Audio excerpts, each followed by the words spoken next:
there and welcome.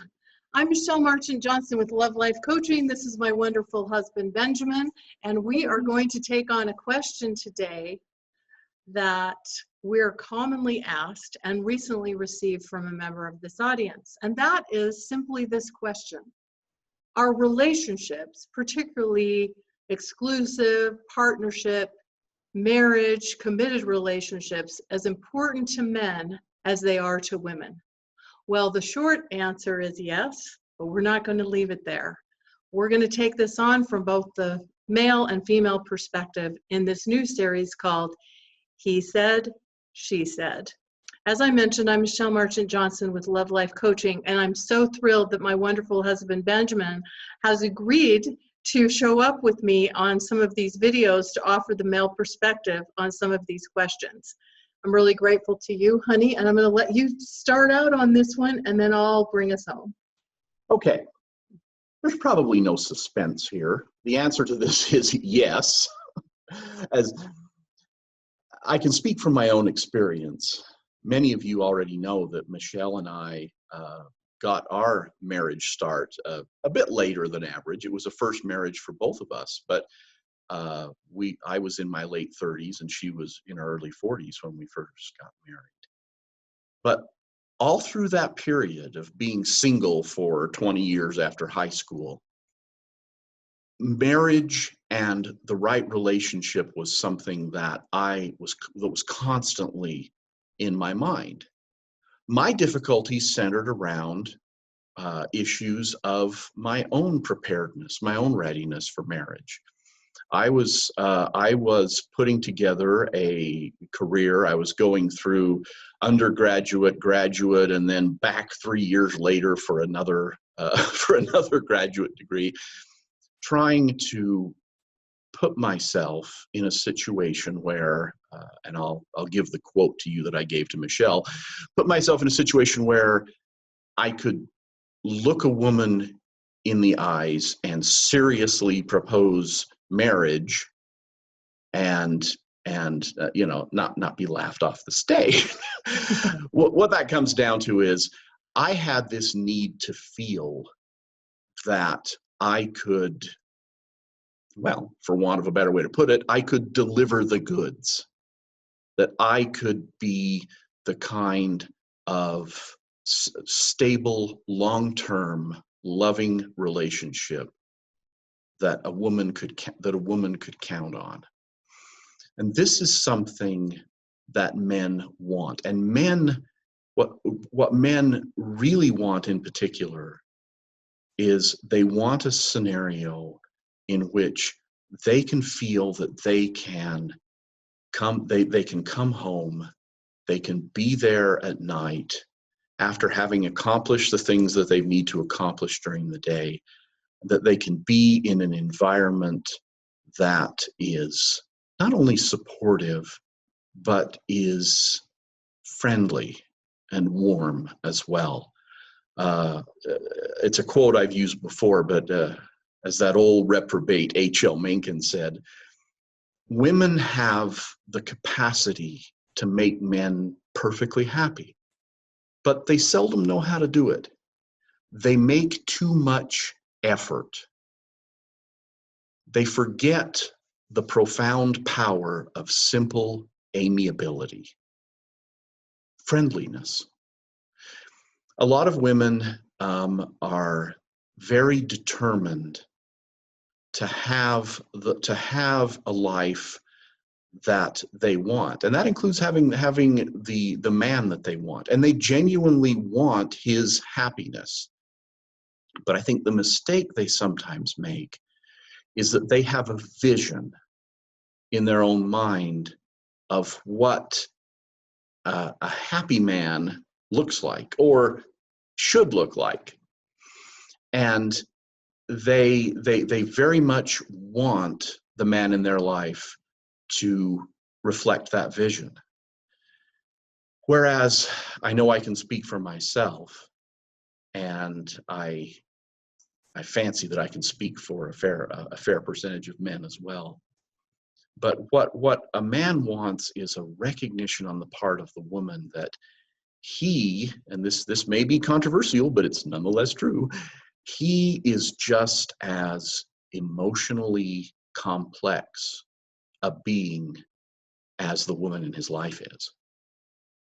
Now let that sink in for a second. Now, with society, with the different molding that men and women tend to get in society, those things are going to be expressed or suppressed in different ways.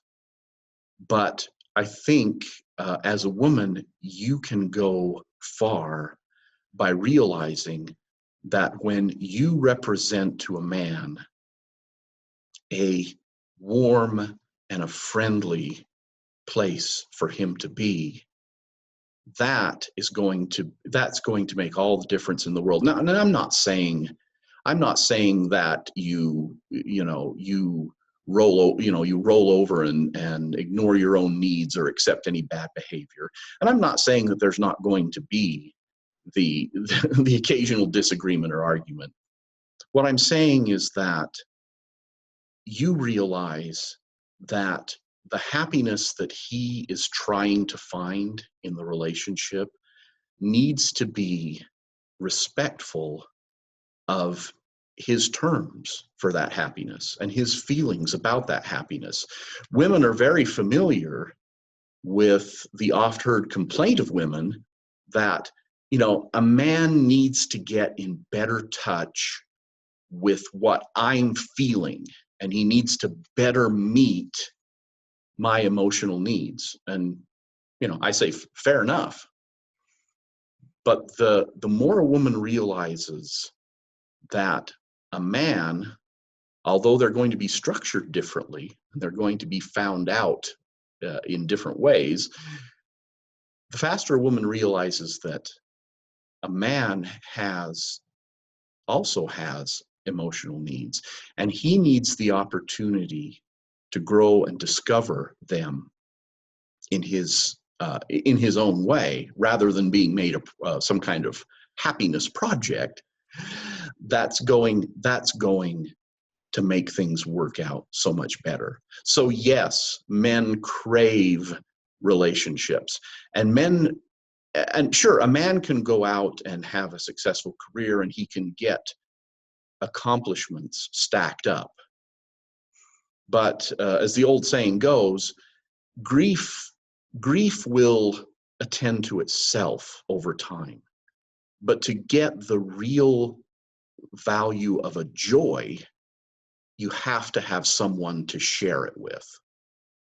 And few things delight a man more than to come home to a woman and share something joyful that he knows is going to make her happy, knows is going to very much please her. It's like, as we've said before, the one statement in a relationship that's guaranteed to never provoke any kind of fight or disagreement is, I got a raise. If you've somehow won out there, then what really makes it worth it is when you see that you can share it and that somebody else is happy and her life is made better. So yes, men are looking for this, and with the right insights, you as a woman can know how to support a man's quest for this relationship. Thank you so much, Benjamin. And I'm going to keep my piece short here, but I want to just add a little bit of accent and a couple of footnotes here. In my opportunity that I've had to interview over 100 men over the last few years in my man panels and those kinds of things, one of the things that has come across very clearly is that men absolutely desire a safe place to express their emotions, to express their feelings, to be vulnerable, to know that they're fully accepted by someone, and to know that they can please a woman. And they desire this kind of relationship and this kind of companionship. Now, Benjamin gave the example from his own life of how he was working through kind of a career path and an education path to get to the point where he felt comfortable about being ready for the financial responsibility that he felt for a relationship. For women that are dating men that are older, some of them may have been through divorce, through losing a job, through having career or financial setbacks, through heartbreak or disappointment, just like many of you have. And so they may be a little bit more cautious and a little bit more guarded and a little bit more wounded, if you will. And so this is where showing that compassion and showing that acceptance and showing that willingness to give a man a benefit of the doubt and to see the good in him and to assume good intentions until proved otherwise can be incredibly powerful to open up a man's willingness to open his heart and to be vulnerable and to share those things that are important to him. Men need safety just as much as women do in a relationship, but it's a different kind of safety. They need to know that they have emotional safety, that you've got their back, that they're not going to be criticized, or as Benjamin said, they're not going to be that makeover project.